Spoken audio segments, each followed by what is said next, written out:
हाँ, तो नमस्कार जी, कैसे हैं आप लोग? उम्मीद करते हैं अच्छे होइएगा और अच्छे ढंग से एग्ज़ाम का प्रिपरेशन भी करते होइएगा। तो आज की इस वीडियो में मैं क्लास 10th वाले स्टूडेंट्स के लिए हिंदी से कुछ वीवीआई सब्जेक्टिव प्रश्न लेकर आया हूँ जो आपके लिए इंपॉर्टेंट है। तो आप लोग वीडियो को फुल देखिएगा। अगर वीडियो अच्छा लगेगा तो वीडियो को एक लाइक करिएगा और साथ में चैनल को सब्सक्राइब जरूर कर दीजिएगा और सारा क्वेश्चन देखने का प्रयास कीजिएगा, क्योंकि ये सारा क्वेश्चन जो है प्रीवियस में काफ़ी ज़्यादा बार रिपीट किया गया है। तो आप लोग वीडियो को फुल देखिएगा। अगर वीडियो अच्छा लगेगा तो वीडियो को एक लाइक करिएगा और साथ में चैनल को सब्सक्राइब जरूर कर दीजिएगा। तो चलिए वीडियो का स्टार्ट करते हैं। देखिए, सबसे पहला क्वेश्चन आपके स्क्रीन पे है, लखनऊ और रामपुर से बिरजू महाराज का क्या संबंध है? आपको बताना है लखनऊ और रामपुर से बिरजू महाराज का क्या संबंध है। तो देखिए उत्तर क्या है आपका? उत्तर है लखनऊ में पंडित बिरजू महाराज का जन्म हुआ था, यानी लखनऊ में पंडित बिरजू महाराज का जन्म हुआ था, जबकि रामपुर में उनकी बड़ी बहनों का जन्म हुआ था। बिरजू महाराज हमेशा रामपुर में नृत्य प्रस्तुति के लिए जाते थे और उनके पिताजी रामपुर में 22 साल तक रहे थे। यानी फिर से एक बार समझ लीजिए, क्वेश्चन क्या आपका? लखनऊ और रामपुर से बिरजू महाराज का संबंध क्या है? तो देखिए उत्तर क्या है? लखनऊ में पंडित बिरजू महाराज का जन्म हुआ था, जबकि रामपुर में उनकी बड़ी बहनों का जन्म हुआ था। यानी रामपुर में उनकी बड़ी बहनों का जन्म हुआ था। बिरजू महाराज हमेशा रामपुर में नृत्य प्रस्तुत के लिए जाते थे और उनके पिताजी रामपुर में 22 साल तक रहे थे। यानी बिरजू महाराज के पिताजी रामपुर में 22 साल तक रहे थे। तो उम्मीद करते हैं ये प्रश्न आपको समझ में आया होगा।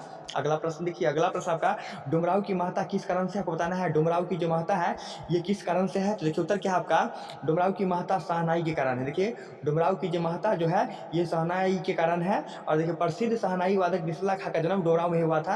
यानी प्रसिद्ध शहनाई वादक जो है बिस्मिल्लाह खां, इनका जन्म डुमराव में ही हुआ था। शहनाई बजाने के लिए जिस रीड का प्रयोग होता है, जो एक विशेष प्रकार की घास नटखट से बनाई जाती है, वह डुमराव में सोन नदी के किनारे पाई जाती है।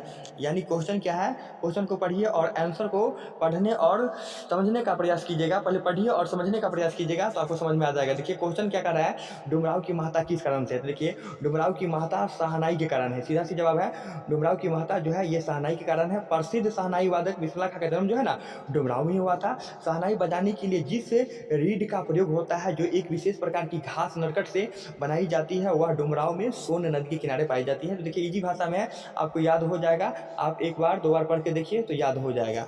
अगला प्रश्न देखिए, अगला प्रश्न है आपका, भारत कहाँ निवास करती है? आपको बताना है भारत माता जो है कहाँ निवास करती है। तो देखिए उत्तर क्या आपका? कविता के प्रथम अनुच्छेद के अनुसार भारत माता ग्रामवासिनी है।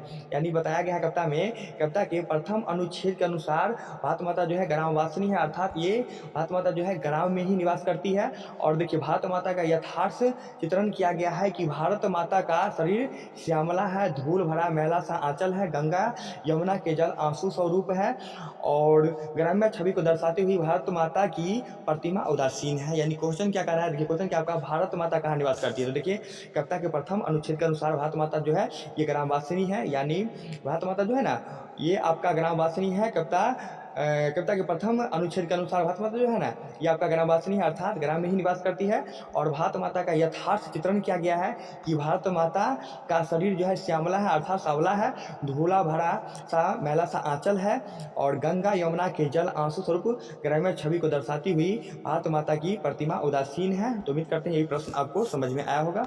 अगला प्रश्न देखिए, अगला प्रश्न है आपका, धार्मिक दृष्टि से भारत का क्या महत्व है? आपको बताना है धार्मिक दृष्टि से भारत का क्या महत्व है। देखिए उत्तर क्या आपका, प्राचीन काल से ही धार्मिक विकास का केंद्र रहा है। भारत जो है, भारत प्राचीन काल से ही धार्मिक विकास का केंद्र रहा है।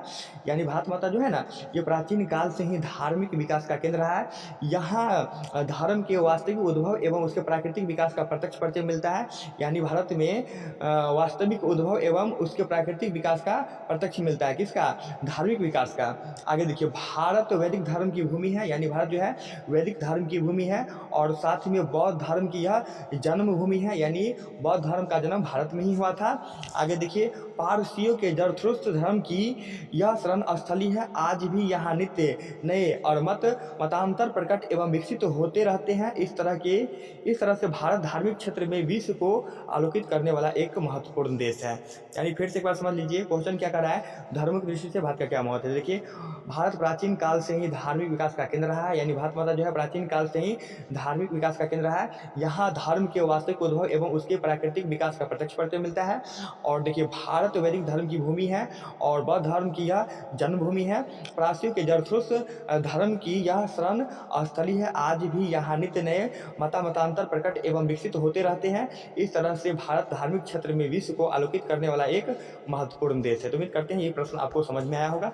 अगला प्रश्न देखिए, अगला प्रश्न है आपका लक्ष्मी के व्यक्तित्व पर विचार करना है। देखिए क्वेश्चन क्या करा है, लक्ष्मी के व्यक्तित्व पर विचार करें। तो देखिए उत्तर क्या आपका, लक्ष्मी एक दीनहीन महिला थी। आपको याद होगा चैप्टर पढ़ाए थे, लक्ष्मी एक दीनहीन महिला थी अर्थात गरीब थी, जिसके पति जो है कलकत्ता में रहकर नौकरी करता था। यानी लक्ष्मी के पति लक्ष्मण जो थे कलकत्ता में रहकर नौकरी करता था और वह जो पैसा भेजता था उससे बच्चों के साथ लक्ष्मी का भरण पोषण संभव नहीं था। यानी लक्ष्मी के पति लक्ष्मण जो थे कलकत्ता में नौकरी करते थे और नौकरी से जो पैसा कमाते थे वे घर पे भेजते थे, तो उनसे उनके बाल बच्चों का भरण पोषण संभव नहीं था। और देखिए उसके पास मात्र 1 बीघा जमीन था, यानी लक्ष्मी के पास मात्र 1 बीघा जमीन था।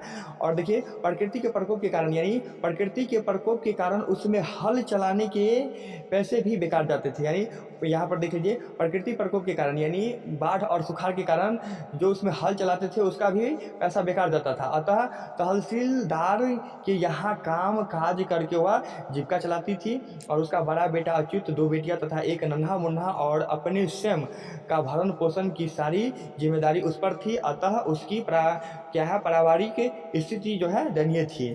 तो उम्मीद करते हैं ये प्रश्न आपको समझ में आया होगा। अगला क्वेश्चन देखिए, तो यही 5 प्रश्न था। तो उम्मीद करते हैं ये प्रश्न आपको समझ में आया होगा। तो वीडियो को एक लाइक करिएगा और साथ में चैनल को सब्सक्राइब जरूर कर लीजिएगा। ओके, तब तक के लिए बाय, मिलते हैं नेक्स्ट वीडियो में।